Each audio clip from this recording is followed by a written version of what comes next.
नमस्कार। भूमि न्यूज़ के विशेष कार्यक्रम में आप सभी दर्शकों का स्वागत है।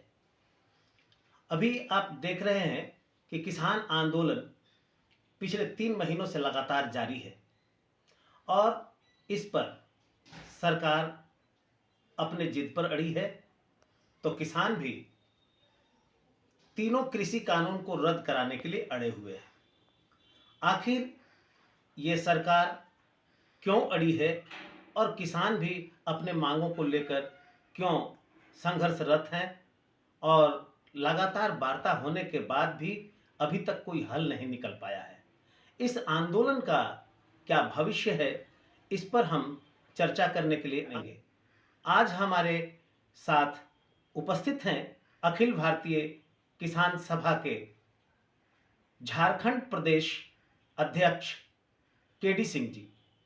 केडी सिंह जी का हम स्वागत करते हैं। तो भारत के अंदर 3 कृषि कानूनों को लेकर, इसे वापस कराने को लेकर जो आंदोलन चल रहा है, यह विश्व का सबसे बड़ा डेमोक्रेटिक किसान आंदोलन है। अब तक आज़ादी के समय में भी तेभागा का आंदोलन और पुनप्रा वायलार में किसानों का आंदोलन, तेलंगाना का आंदोलन और उधर पेशावर में किसान आंदोलन, चौरी चौरा कांड जो किसानों के आंदोलन में हुआ था, बहुत से आंदोलन हुए, लेकिन इस तरह का बड़ा आंदोलन भारत के इतिहास में अभी तक नहीं हुआ। और ये कहे कि दुनिया में डेमोक्रेटिक तरीके से इतना बड़ा आंदोलन एक साथ लगातार अभी भी कहीं नहीं हुआ।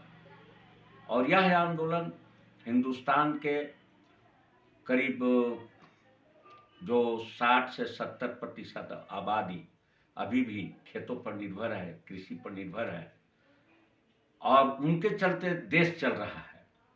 जो अभी तक मान्यताएं थी कि देश इंडस्ट्री और दूसरे साधनों से चलते हैं, वे सहायक हो सकते हैं, लेकिन मूलतः देश किसानों से चलता है, कृषि से चलता है।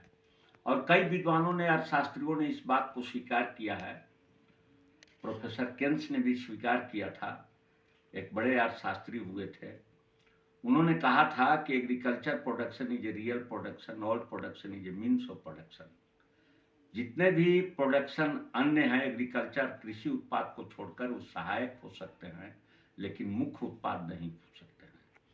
इसलिए हिंदुस्तान के किसानों को इस 60-70 सालों में जो समझा नहीं गया,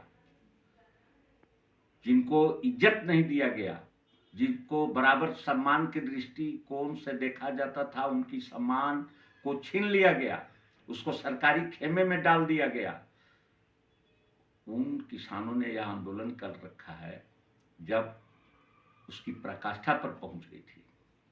इसीलिए ये सरकार, जो अभी के मौजूद सरकार है, इसके पहले भी सरकार इस तरह से परिवर्तन करके कृषि कानून में कि इसको कॉन्ट्रैक्ट फार्म में दे, यह चर्चाएं जो है से कांग्रेस के रिजीम में भी चल रहे थे। लेकिन अब भी यह सरकार टोटल, चूंकि यह डेमोक्रेटिक नाम तो हो सकता है, लेकिन यह सरकार प्योर कॉर्पोरेट पॉलिटिक्स की सरकार है और कॉर्पोरेट के इशारे पर यह काम कर रही है। और इसलिए तीनों कानून को इस तरह से रखा है। इसका मेन कानून है जो ये कृषि में कॉन्ट्रैक्ट फार्मिंग जो लाने जा रहे हैं, यह सबसे बड़ा मेन इनका जो है से कानून है। वो 2 कानून को तो इसलिए रखे हैं ताकि सहायक बने रहे उसमें, और सहायक बना रहेगा। लोग इसको कॉन्ट्रैक्ट फार्मिंग एक ही कानून देंगे तो लोग जो है से ज़्यादा जो है उत्तेजित होंगे। इसलिए इन्होंने उसको 2 कानूनों को इस तरह से बनाया। और ये तीसरा जो कॉन्ट्रैक्ट फार्मिंग को लेकर के है, मुख्य काम इसको लेकर के कि वो कहते हैं कि हम अभी खेती का इससे विकास होगा, खेती का उत्पादन बढ़ेगा। अभी जो है से पुराने ढर्रे पर खेती हो रही है, इसमें मैकेनाइज होगा, इसमें किसानों को जो है से बड़ी बड़ी कंपनियां आकर के उनको जो है से सहायक होंगे, उनको खाद देंगे, उनको जो है से बीज देंगे, उनको लागत खर्च देंगे, वे सब देंगे, और उनके उत्पाद होने पर वे जो है से खरीद लेंगे। इस तरह की बात की जा रही है। और यह कह करके ये कानून जो है से लागू करना चाहते हैं। इसलिए किसानों ने समझा इस कानून को। अच्छी बात है कि किसानों ने इस बारीकी को समझा और पूरे देश के लोगों ने समझा, पूरे देश के किसानों ने समझा।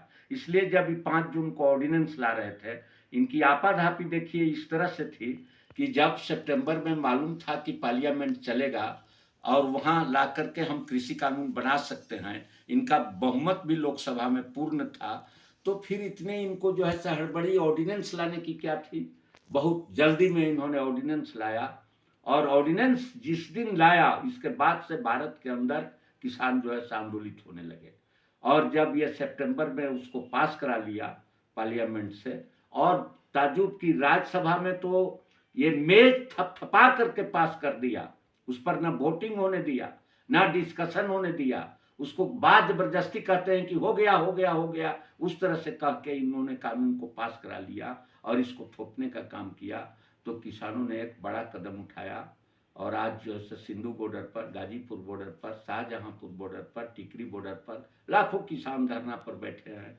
अब तक 250 किसान करीब जो है से जान गंवा चुके, शहादत दे चुके। कुछ ठंड में उनकी मृत्यु हो गई, कुछ लोग जो है से खुदकशी कर लिए। और इस तरह से किसान बदहाली की स्थिति में, वह जैसे कहता है कि मरता क्या नहीं करता, उस तरह से किसान आज जो है से विवश हो गए हैं इस कृषि कानून को लेकर के किसे वापस होना चाहिए, और वे कर भी रहे हैं। अच्छा, ये एक बात ये कि आपने बोला कि यह बहुत ही आपाधापी में लाया गया ऑर्डिनेंस, और जब ऑर्डिनेंस लाया गया कानून बनने से पहले, तो उसी वक्त से विरोध शुरू हो गया था।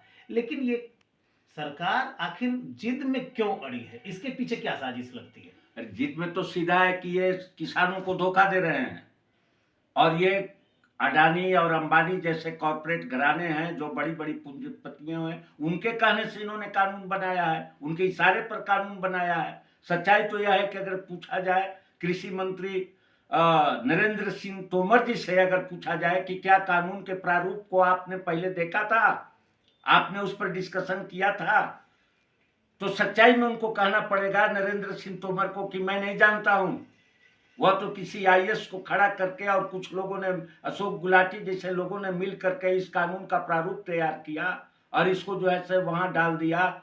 तो जो अडानी ने इतना 2014 से लेकर के जो इतने पूंजी खर्च किया है इस नरेंद्र मोदी जी की सत्ता को कायम करने में, जितना लागत लगाया है, तो उसको तो उनको वापस करना है। इसलिए जब तक अडानी जी नहीं कहेंगे, नरेंद्र जी मोदी जी वापस नहीं करेंगे। इसलिए कि ये कॉर्पोरेट की पॉलिटिक्स कर रहे हैं, आम जनता की पॉलिटिक्स नहीं कर रहे हैं, आम जनता को धोखा देते हैं। आम जनता को धोखा देने वाला यह कानून है, जैसा कि अभी आप सुन रहे थे कि केडी सिंह जी बता रहे हैं कि यह कानून आम जनता को धोखा देने वाला है। तो इससे ये बात जाहिर हो जाता है कि किसानों का आंदोलन सिर्फ किसानों का आंदोलन नहीं, बल्कि यह पूरी जनता का आंदोलन है। नमस्कार, भूमि न्यूज के विशेष कार्यक्रम में आप सभी दर्शकों का स्वागत है। अभी आप देख रहे हैं कि किसान आंदोलन पिछले 3 महीनों से लगातार जारी है और इस पर सरकार अपने जिद पर अड़ी है, तो किसान भी तीनों कृषि कानून को रद्द कराने के लिए अड़े हुए हैं। आखिर ये सरकार क्यों अड़ी है और किसान भी अपने मांगों को लेकर क्यों संघर्षरत हैं, और लगातार वार्ता होने के बाद भी अभी तक कोई हल नहीं निकल पाया है। इस आंदोलन का क्या भविष्य है, इस पर हम चर्चा करने